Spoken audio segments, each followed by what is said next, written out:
աշխարհի համար դա սթրեսային շոկ է լինելու։ Մենք դեռևս 79-80-ական թվականներին նույնպիսի իրավիճակ ունեցել ենք, բայց այն ժամանակվա քաղաքական իրողությունները մի քիչ այլ էին։ Եվ ծավալները, հնարավոր բախման այդ ռազմական հետևանքները մի քիչ այլ էին։ Հիմա դրանից զատ աշխարհը այսօր կանգնած է այնպիսի տեխնոլոգիական զարգացման փուլի մեջ, եւ յուրաքանչյուր ընդհանրենք նավթավերամշակական գործարանի նույնիսկ խափանումը, չեմ ասում ռմբակոծությունը կամ վերացումը, դա այդ էներգակիրների մատակարարման մեջ ֆյուչերսային մանավանդրά ֆինանսական պայմանագրային հիմքի վրա լրջագույն ազդեցություն է թողում։ Հիմա վերադառնանք այդ ամերիկյան եւ իրանական, իսրայելական եւ իրանական բախմանը։ Արդեն գաղտնիք չէ, որ պատերազմը չի մղվում նրա համար, որպեսզի քաղաքական վերնախավ փոխեն Իրանում։ Քաղաքական վերնախավը այսպես թե այնպես կարելի ասել փոխված է, որովհետեւ նոր ղեկավարը հոգեվոր որ ընտրվել է, հավանաբար չունենալու քաղաքական ընկշիռը գոնե երկար ժամանակ եւ բացած նա հոգեվոր ծառայության աստիճանով բավականին զիջում էր կոնկրետ իր հորը։ Այսինքն ամերիկական եւ իսրայելական կողմը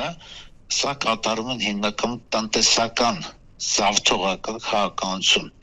Դա իմպերիալիստական քաղաքականություն է, իմպերիալիստական քաղաքականությունը դա խոշորագույն այդ ռազմաարդյունաբերական կոմպլեքսների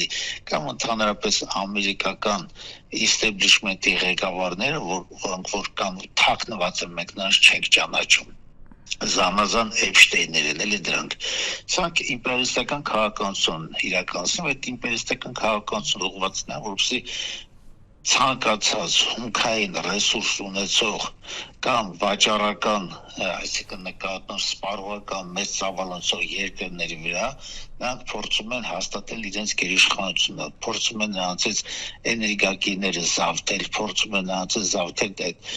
թանկարժեք հազվագյուտ մետաղների հանքավայրերն են փորձում դրանք զավթել, փորձում են ընդհանրապես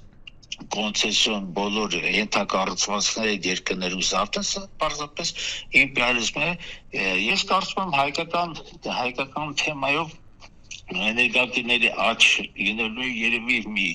գոնե մի 15-20 օրից, որտեղ Հայաստանի էներգակիրները եւ գազը եւ